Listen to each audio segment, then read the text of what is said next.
Hello students, आज हम discuss करेंगे स्ट्रेप्टोकोकस की डिजीजेस। ठीक है, प्रीवियस लेक्चर में हमने डिस्कस किया था कि मेडिकली इम्पोर्टेंट स्ट्रेप्टोकोकाई कौन से होते हैं। ठीक है, वन बाय वन हमने डिस्कस किए थे जो इम्पोर्टेंट होते हैं मेडिकली, उनके नेम्स। और अब जो है हम उनकी डिजीजेस डिस्कस करेंगे कि कौन सा स्ट्रेप्टोकोकाई कौन सी डिजीज कॉज करता है, और उनमें से जो स्ट्रेप्टोकोकस नमूनाए हैं उसके ऊपर एक सेपरेट चैप्टर है, क्योंकि वो इम्पोर्टेंट है इसलिए उसको हम सेपरेट डिस्कस करेंगे। बाकी जो स्ट्रेप्टोकोकाई हैं वो कौन कौन सी डिजीज कॉज करते हैं वो हम आज की वीडियो में डिस्कस करेंगे। अब जो स्ट्रेप्टोकोकाई हैं ये बहुत से इन्फेक्शंस कॉज करते हैं। तो सबसे पहले हम देखेंगे नंबर 1 पे जो हमने क्लासिफिकेशन पढ़ी थी उसमें आ रहा था स्ट्रेप्टोकोकस पायोजिनीज। इसको हम ग्रुप ए स्ट्रेप्टोकोकाई भी कहते हैं। ठीक है, इसको हम ग्रुप ए स्ट्रेप्टोकोकस भी कहते हैं। ठीक है, तो आज हम देखेंगे कि ग्रुप ए स्ट्रेप्टोकोकस जो है वो कौन सी डिजीज कॉज करता है। तो ग्रुप ए स्ट्रेप्टोकोकस यानी streptococcus pyogenes is the leading bacterial cause of pharyngitis. सबसे टॉप पे ये जो है जो बैक्टीरियल फ्रेंजाइटिस होती है उसका बहुत बड़ा कॉज जो है वो स्ट्रेप्टोकोकस पायोजिनीज है। ठीक है, तो फर्स्ट पे ये क्या कॉज करता है, फेरेंजाइटिस। ठीक है, फ्रेंजाइटिस कॉज करता है। उसके अलावा जो सेकंड इन्फेक्शन ये कॉज करता है वो है सेलुलाइटिस, फ्रेंजाइटिस, सेलुलाइटिस। इसके अलावा it is an important cause of impetigo, impetigo भी कॉज करता है। ये डिजीज के नेम आपने याद कर लेने। ठीक है, इनको हम वन बाय वन डिस्कस करेंगे भी।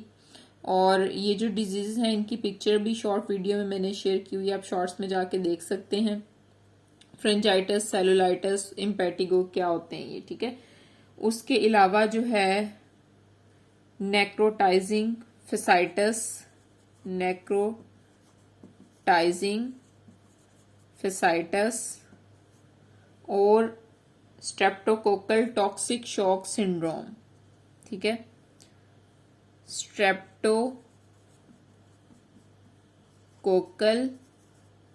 टॉक्सिक शॉक सिंड्रोम, ये 5 इंपॉर्टेंट डिजीज हैं जो कि स्ट्रेप्टोकोकस पायोजिनीज कॉज करता है। Pharyngitis, cellulitis, impetigo, necrotising fasciitis और स्ट्रेप्टोकोकल टॉक्सिक शॉक सिंड्रोम। उसके अलावा ये जो है एज ए इंसाइटिंग फैक्टर काम करता है। ठीक है, 2 इंपॉर्टेंट इम्यूनोलॉजिकल डिजीज में, जो कि है रोमैटिक फीवर और एक्यूट ग्लोमेरुलोनेफ्राइटिस। ये दोनों डिजीजेस जो है ना ये बहुत इंपॉर्टेंट है, ये बहुत इंपॉर्टेंट इम्यूनोलॉजिकल डिजीज है, रोमैटिक फीवर और एक्यूट ग्लोमेरुलोनेफ्राइटिस। इन इम्यूनोलॉजिकल डिजीज को हम डिटेल में सेपरेट वीडियो में डिस्कस करेंगे। ठीक है, अभी तक आपने याद रखना है कि जो स्ट्रेप्टोकोकस पायोजिनीज हैं वो कौन सी 2 इम्यूनोलॉजिकल डिजीज में एज एंजाइटिक फैक्टर वर्क कर रहा है, वो है रूमेटिक फीवर और एक्यूट ग्लोमेरुलोनेफ्राइटिस। उसके अलावा जो है pharyngitis, cellulitis, impetigo, necrotising fasciitis और streptococcal toxic shock syndrome cause कर रहा है। तो अब हम आ जाते हैं जी फ्रेंजाइटिस पे कि फ्रेंजाइटिस होता क्या है। फ्रेंजाइटिस जो है ये इन्फ्लेमेशन होती है हमारे ओरोफेरिंक्स की म्यूकस मेम्ब्रेन्स की इन्फ्लेमेशन को कहते हैं। ये मोस्टली जो है ये इन्फेक्शन से कॉज होता है। वो इन्फेक्शन बैक्टीरियल भी हो सकता है और वायरल भी हो सकता है। उसके अलावा जो लेस कॉमन कॉजेज हैं फ्रेंजाइटिस के, उनमें एलर्जीज आ जाती हैं, ट्रॉमा, कैंसर, रिफ्लक्स या सर्टेन टॉक्सिन्स आ जाते हैं। फ्रेंजाइटिस इन्फेक्शन की जो है पिक्चर भी शेयर की हुई है, वो आप लोग देख सकते हैं। उसके बाद हम आ जाते हैं सेलुलाइटिस पे। सेलुलाइटिस भी ये कॉमन बैक्टीरियल स्किन इन्फेक्शन है। ठीक है, सेलुलाइटिस में स्किन पे रेडनेस हो जाती है, स्वेलिंग और पेन हो जाती है स्किन के इन्फेक्टेड एरिया पे। अगर हम इसको अनट्रीटेड छोड़ दें तो ये स्प्रेड भी हो सकता है सेलुलाइटिस, और सीरियस हेल्थ प्रॉब्लम भी कॉज कर सकता है।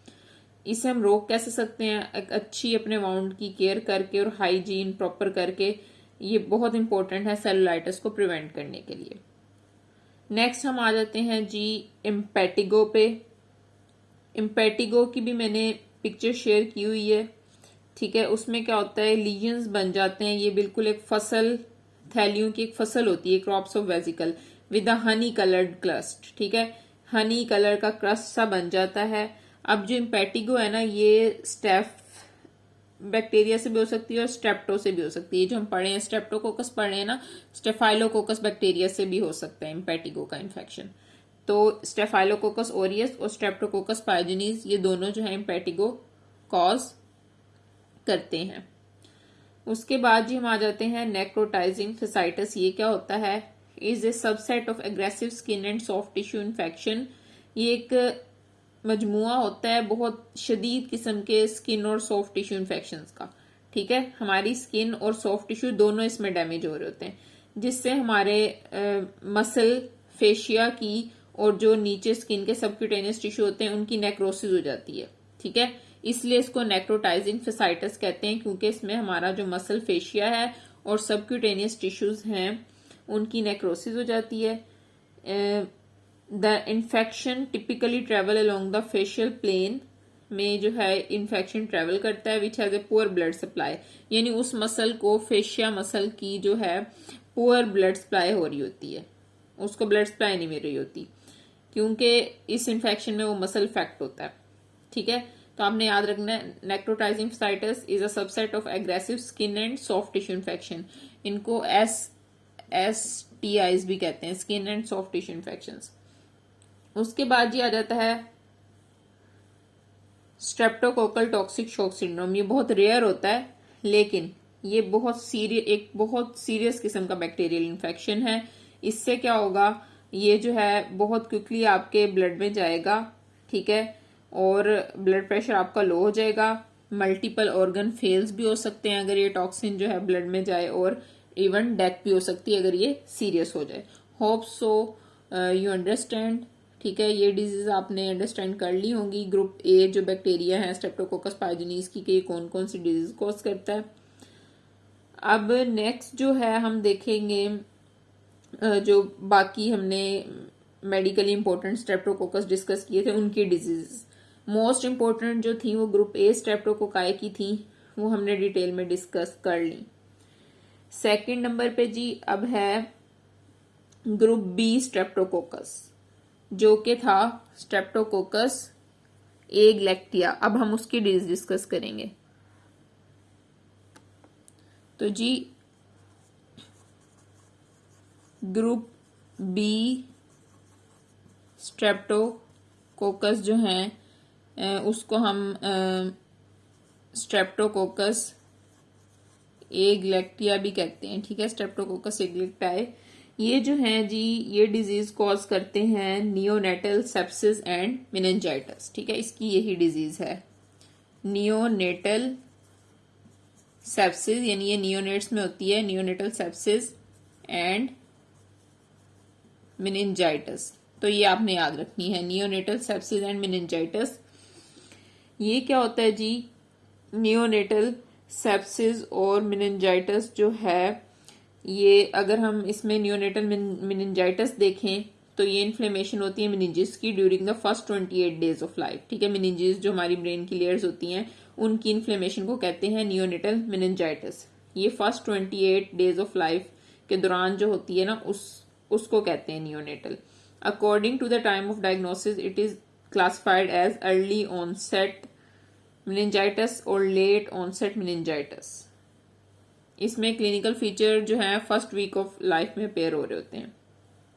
और जो नियोनेटल सेप्सिस है, ये वो इन्फेक्शन होता है जिसमें जो ब्लड स्ट्रीम जिसमें इन्वॉल्व हो न्यूबॉर्न के अंदर, जो कि 28 दिन से छोटा हो, infants less than 28 days old, यानी ये भी स्टार्ट के वीक्स में, ठीक है। ये आपने याद रखना है, फर्स्ट 28 डेज ऑफ लाइफ में ये दोनों अपेयर होती हैं। सेप्सिस जो है ये ब्लड स्ट्रीम में इन्फेक्शन हो जाता है, मेनिंजिस जो है ब्रेन की लेयर्स मेनिंजाइटिस में इफेक्ट होती है, मेनिंजिस जो ब्रेन की लेयर होती है।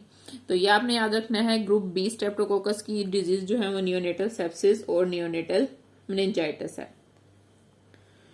उसके बाद जी आ जाता है इंटेरोकोकस फिशैलिस।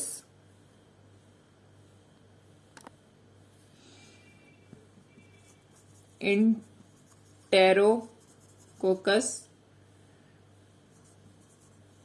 फिशैलिस ये भी इंपॉर्टेंट है, लेकिन ग्रुप ए और ग्रुप बी स्ट्रेप्टोकोकस ज्यादा इंपॉर्टेंट थे। तो enterococcus faecalis is an important cause of hospital acquired UTI and endocarditis. इसकी डिजीज आपने याद रखनी है, हॉस्पिटल एक्वायर्ड यूटीआई। ठीक है, हॉस्पिटल एक्वायर्ड यूटीआई। हॉस्पिटल में जो आपको hospital acquired urinary tract infection होंगे वो, और एंडोकार्डाइटिस। ठीक है, इसकी कौन कौन सी डिजीज हैं, यूटीआई और एंडोकार्डाइटिस। यूटीआई जो hospital acquired urinary tract infection होगा वो। एंडोकार्डाइटिस जो होता है ये हार्ट की जो इनसाइड लाइनिंग होती है हार्ट चैम्बर और हार्ट वॉल्व्स की, उसकी इन्फ्लेमेशन को कहते हैं endocarditis. Endocarditis is inflammation of the inside lining of heart chamber and heart valves. ये बैक्टीरियल इन्फेक्शन से होती है और रेयरली फंगल इन्फेक्शन से भी होती है, तो ये आपने याद रखना है। इसकी पिक्चर भी मैंने शॉर्ट्स में शेयर की हुई है, आप वो भी देख सकते हैं। तो इंटेरोकोकस फिशैलिस की जो डिजीज हो गई वो होगी हॉस्पिटल एक्वायर्ड यूटीआई और एंडोकार्डाइटिस। उसके बाद आ जाते हैं वायरिडेंस ग्रुप स्ट्रेप्टोकोकाई। वायरिडेन ग्रुप स्ट्रेप्टोकोकाई अगर हम देखें, वायरिडेंस ग्रुप की बात करें, वायरिडेन इसमें जो स्ट्रेप्टोकोकाई आते हैं हमने डिस्कस कर लिए। वायरिडेन ग्रुप स्ट्रेप्टोकोकाई ये जो है इस मोस्ट इंपोर्टेंट और मोस्ट कॉमन कॉज है एंडोकार्डाइटिस का। ठीक है, इंटेरोकोकस फिशैलिस भी एंडोकार्डाइटिस कॉज करता है और हॉस्पिटल एक्वायर्ड यूटीआई कॉज करता है, लेकिन वायरिडेन ग्रुप स्ट्रेप्टोकोकाई जो है ये कॉमन कॉज है एंडोकार्डाइटिस का। ठीक है, और स्ट्रेप्टोकोकस नमूनाए वो हम सेपरेट डिस्कस करेंगे। और लास्ट पे रह गया G streptococcus bovis, also known as streptococcus gallolyticus. ये जो है ये अनकॉमन कॉज है एंडोकार्डाइटिस का। स्ट्रेप्टोकोकस बोविस की अगर बात करें, ये अनकॉमन कॉज है एंडोकार्डाइटिस का।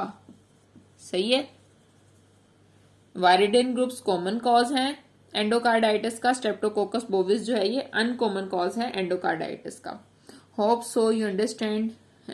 जो स्ट्रेप्टोकोकस बैक्टीरिया थे मेडिकली इंपॉर्टेंट, उनकी डिजीज को हमने डिस्कस किया। अगर आपको कोई क्वेश्चन हो तो आप कमेंट सेक्शन में पूछ सकते हैं। वीडियो को लाइक कीजिएगा, चैनल को सब्सक्राइब कीजिएगा। Thank you.